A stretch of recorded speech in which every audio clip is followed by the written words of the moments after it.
kamu milih wakil rakyat buat ngawasin pemerintah, tapi wakil rakyat kamu pilih malah gabung ke pemerintah.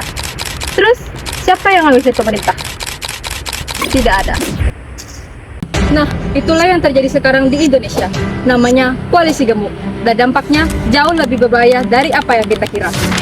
Halo, perkenalkan nama saya Tiara dengan NIM E1032251009. Saya dari mahasiswa Ilmu Pemerintahan, Fakultas Ilmu Sosial dan Ilmu Politik, Universitas Tanjung Pura. Video ini saya buat sebagai tugas ujian akhir semester mata kuliah Kewarganegaraan dengan dosen pengampu Mutmainah Ridwan, SIP MPA. Hari ini saya akan menjawab tugas nomor 2, yaitu menganalisis fenomena koalisi gemuk di Indonesia melalui sudut pandang good governance dan tentunya dari kacamata ilmu pemerintahan. Yuk, langsung kita bahas.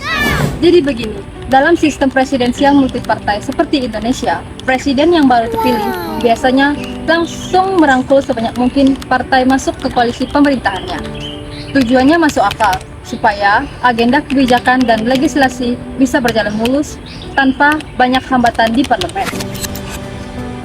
Tapi masalahnya, ketika hampir semua partai sudah masuk ke koalisi, DPR yang seharusnya jadi pengawas malah justru berubah fungsi. Mereka tidak lagi berdiri depan pemerintah sebagai pengawas, melainkan mereka berdiri di belakang pemerintah sebagai pendukung. Ini bukan sekedar teori, ini terjadi nyata di depan mata kita sekarang. Di era pemerintah Prabowo, hampir semua partai besar sudah masuk ke dalam koalisi pemerintahan. Dari 580 kursi DPR, sekitar 80%-nya sudah dikuasai oleh koalisi pemerintah. Yang tersisa sebagai oposisi hanya PDIP dengan sekitar 110 kursi. Satu partai melawan koalisi raksasa.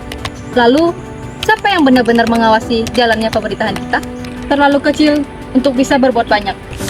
Dari perspektif good governance, koalisi gemuk ini merusak dua prinsip paling fundamental. Yang pertama, akuntabilitas. Pemerintah harus mempertanggungjawabkan kebijakannya kepada rakyat. Tapi, kalau DPR sudah di pihak pemerintah, siapa yang mempertanggungjawabkan itu? Kedua, checks and balance. Keseimbangan antara eksekutif dan legislatif yang disebut dengan fondasi demokrasi.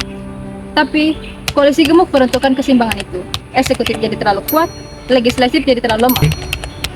Dalam ilmu pemerintahan, ini disebut sebagai defisit demokrasi.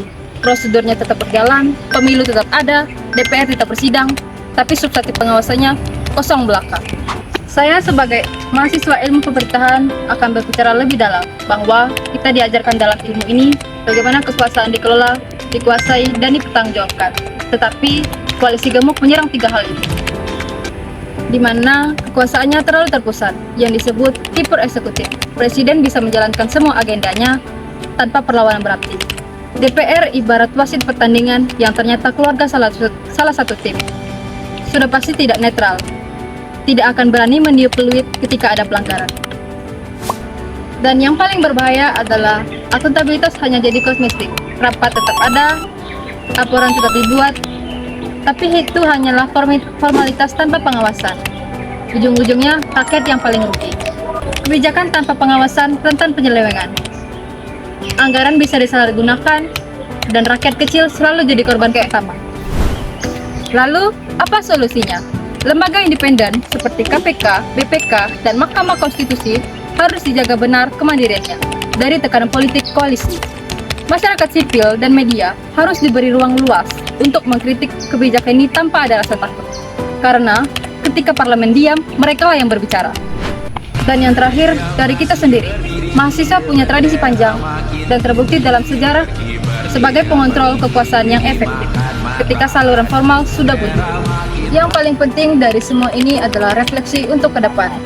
Kita kuliah di ilmu pemerintahan bukan hanya sekedar kita tahu teori, tapi untuk kelak menjadi bagian dari sistem itu sendiri. Pertanyaannya, ketika kita berada dalam sistem itu, apakah kita ikut-ikutan pola yang bermasalah atau menjadi agen perubahan yang membawa nilai good governance yang sesungguhnya? Perubahan tidak datang dari langit. Ia dimulai dari orang-orang yang duduk di bangku kuliah dan berani berpikir kritis. Sekian analisis dari saya. Semoga video ini bermanfaat dan bisa membuka sudut pandang baru tentang pentingnya pengawasan dalam demokrasi. Saya, Tiara, mahasiswa Ilmu Pemerintahan FISIP Universitas Tanjung Pura. Terima kasih sudah menonton sampai akhir. Sampai jumpa. Bye-bye.